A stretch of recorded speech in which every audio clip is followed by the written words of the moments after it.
Cyber Innovations in the Private Sector highlights case studies and the latest industry trends from private vendors. Explore innovative solutions, success stories, and exclusive insights from industry leaders. Stay ahead with the cutting-edge developments driving the industry forward. In this segment of our NIS360 coverage, we take a strategic look at the oil and gas sector, one of the most critical yet complex environments addressed by NIS2. Joining us is Eleni Psychia, a GRC expert with deep experience in energy security, to explore the sector's readiness, the maturity gaps identified in the report, and what's needed to strengthen governance, resilience, and cross-sector coordination under NIS2. Hello, thank you very much for having me. I am Eleni Psychia, Head of Cybersecurity GRC at Motor Oil Group, Greece's largest integrated energy group and one of Europe's most sophisticated refinery operators. I hold a Master of Engineering in Information and Communication Engineering, so I have a technical background, and I also hold a Master of Science in Law and Information and Communication Technology, focused on technology management. I'm leading cybersecurity, governance, risk and compliance across many companies of the group, spanning fuels, energy trading and retail operations. My role is to help safeguard this critical infrastructure by embedding resilient, secure and future-ready practices that support the group's strategic goals, from operational continuity to regulatory compliance and sustainable growth. What concerns me most is the gap between how critical the gas sector is and how prepared actually is. And what I have seen over the years is that many operators believe they are protected because they are ticked certain boxes. They have segmented networks, restricted access, followed standards and best practices. In reality, these systems are often more fragile than they seem. They are layering modern interfaces and remote access onto aging OT systems, and that creates the real vulnerabilities. And let me tell you that I have seen real-life cases where incident response plans existed. They looked great on paper, but when something actually happened, people were not sure who to call first, what to shut down, or how to isolate an incident without affecting the production. A case that really highlights this is the Colonial Pipeline incident. The ransomware only hit the IT network, not the OT itself, but the fear of it spreading led to a complete shutdown. You can understand that this decision had a major economic impact, and it all came down to the lack of trust in the separation of the two environments. So yes, I believe that the balance is very real, and unless we treat cyber resilience as a living operational practice, not just a checkbox, we are going to keep seeing incidents like this or worse. The oil sector faces some deep-rooted barriers, and most of them are structural, not just technical. First, the sector is heavily siloed. Upstream, midstream, downstream, they operate with different systems, different vendors, different teams. That fragmentations make it hard to implement a unified cybersecurity strategy. Then there is the regulatory side. Oversight is uneven. Some areas are tightly regulated, others much less so. So the pressure to improve isn't felt equally, and often companies just aim to meet the minimum. Another issue which people don't always talk about is legacy contracts. A lot of vendor relationships were signed years ago before cybersecurity was even focused. And trying to bolt on modern protections to all agreement is like trying to install airbags in a car from the 80s. It's possible, but it's very complicated. And culturally, this sector prioritizes stability and uptime. That's understandable for sure, but it also leads to strong resistance to change, even when the systems are proven to be not secure. So yes, progress is being made, but in my view, it's often reactive, following and triggered by incidents. What we really need is a regulation that doesn't just enforce control, but actually supports investment in long-term transformation. Without that, maturity will always trail behind the risks we are facing. I believe that the sector is trying to adapt it to NIS2, and we are really starting to see a shift slowly, but it's happening. What NIS2 does well is push the sector to think beyond individual compliance and start looking at resilience across the whole ecosystem. It's no longer just are we compliant, but can we withstand disruption together? One positive change I have already noticed is that cybersecurity is being treated more like business risk. That means it's not just an IT issue anymore. Legal, procurement, operations, even engineering are getting involved. I have seen many companies form cyber fusion teams that bring these functions together, especially when building or testing their incident response plan. Let me tell you that collaboration is still a challenge. Cross-sector communication can be hard, partly because of competition and partly due to concerns about legal or reputational risks if too much information is shared. And in my view, to really meet NIS2 goals, we need practical collaboration tools, not just policies. For example, trusted frameworks for sharing information, common playbooks, and joint exercises with suppliers and partners are critical. Most importantly, the mindset is already shifting. I have seen more organizations ask questions like, if this third party fails, what's the real impact on us? What's the kind of thinking NIS2 I believe is encouraging, and I believe it's the right path forward. And honestly, I think we need to rethink what KPIs and KRIs we are keeping and what actually we are measuring. Too often we're relying on technical KPIs like how fast we patch systems or how many phishing tests people pass. Those for sure are helpful, but they don't tell us how ready we are when a real incident hits. In my view, the most meaningful metrics are operational. For example, how quickly can we detect something? How fast can we isolate it? And most importantly, how long does it take to recover without disrupting critical operations?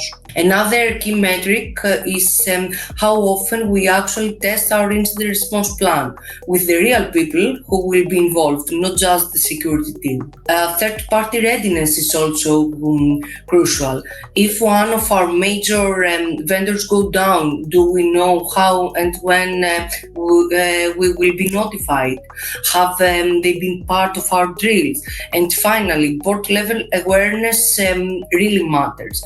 if our leadership cannot clearly explain the organization's security posture, that's a red flag for sure.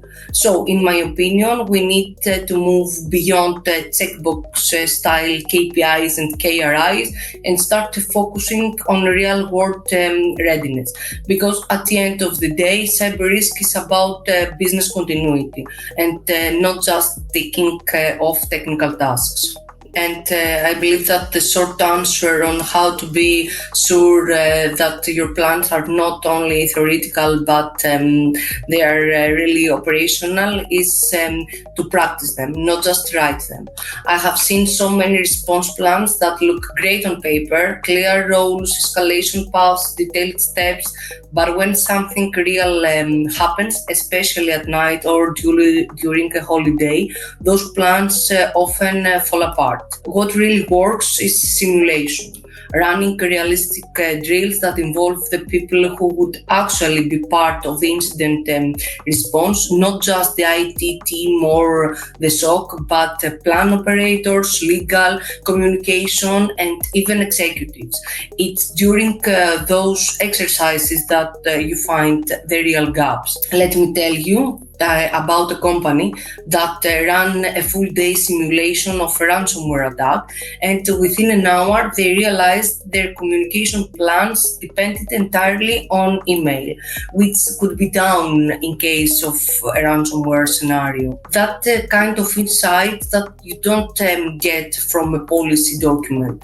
Some companies are now embedding incident response directly into dashboards or alerting tools. So when something triggers, the next steps are right there. No hunting for a policy or a document or a procedure. In my opinion, the goal isn't perfection. It's making sure that the plan is usable under pressure, especially, and when every second counts. The most valuable ones are the realistic ones, the kind that simulate not just technical failures, but also confusion, media pressure, or even a second crisis happening at the same time, because that's what real life looks like. I believe the best exercises are cross-sector and international, for sure,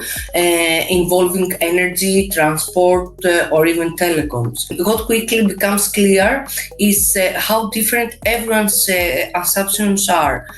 Who is in charge? When do we escalate? Who do we call? These drills often expose gaps, outdated contact list maybe, unclear vendors' roles, missing backups. You don't get all that info from reading just a report or a procedure.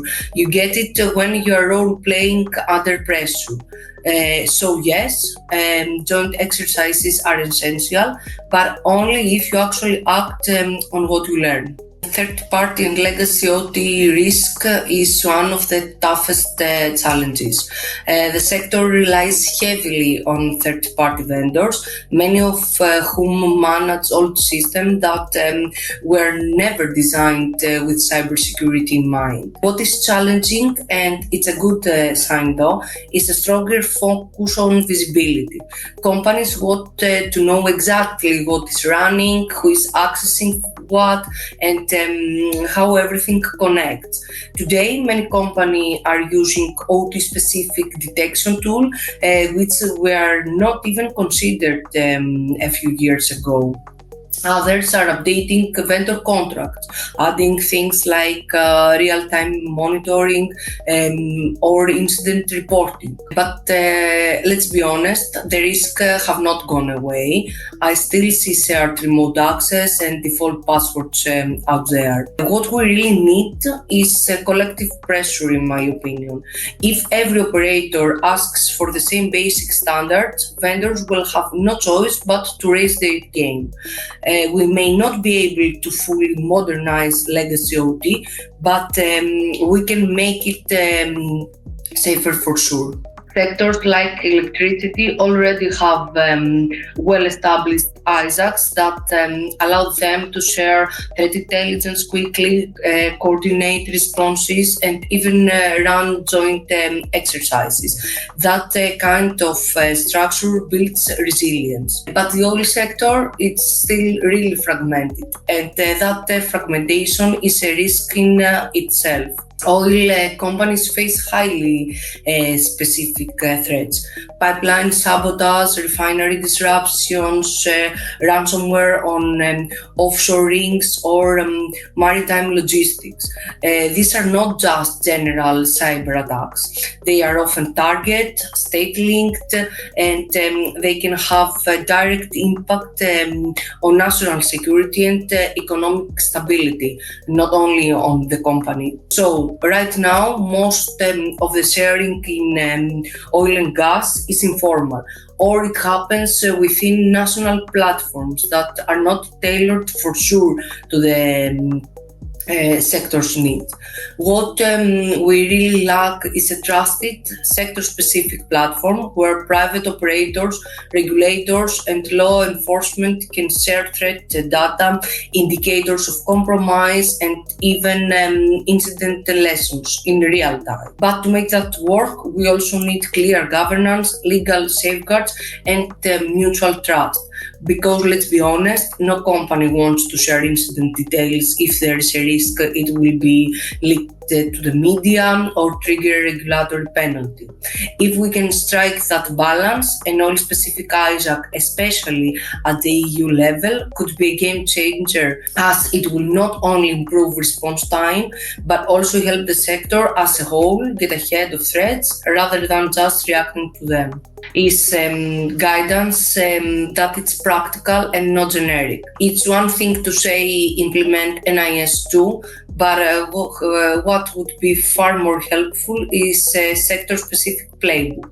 For example, here is how to secure remote diagnostics in a refinery, or here is a way to enforce MFA on legacy OT systems where vendor support is limited. That kind of technical, scenario-based support would make a real difference on the ground. Then there is the issue of cost. Right now, the financial cost of cybersecurity maturity falls almost entirely on the operators. And let's be honest, the investments required are not small. Confounding schemes for things like shared threat detection platforms or upgrading aging infrastructure could accelerate progress. And we can't forget the smaller players. Many companies in the oil and gas chain are barely aware of NIS2, and they are not resourced to deal with it. Also, regulations should recognize effort, not just punish failure. Companies that invest in exercises, threat sharing, and transparency should be acknowledged for that work. It's not just about whether an incident happened, it's about whether we were prepared, responded well, or helped others learn from it. That's a kind of balance, realistic support the sector really needs from the EU, in my opinion. When I think about cybersecurity maturity under NIS2, I don't picture the latest tools or a massive folder full of policies. I think of an organization that stays calm, clear, and capable when something goes wrong. A mature cybersecurity team knows what matters most: their critical assets, their dependencies, and how they connect to the bigger picture. They have mapped it out already. They have stress tested it, not just in theory, but with real people under pressure. And that includes not just the security team, but legal, operations, even the board. And speaking of the board, they don't just approve the policy. They understand cyber risk as a business risk. They are asking the right questions. For example, what could bring us down? How long would we be out? Who do we really rely on? Mature companies also build strong relationship with suppliers, partners, regulators. So when something happens, they don't waste time figuring out who to call or what to say. They have already built it trust. But maybe most importantly, they learn. Every drill, every near miss, every breach in the news becomes a learning opportunity, a chance to get better, a willingness to adapt, collaborate, and keep improving, even when things are working just fine. I believe that is what mature cybersecurity look like under NIS2.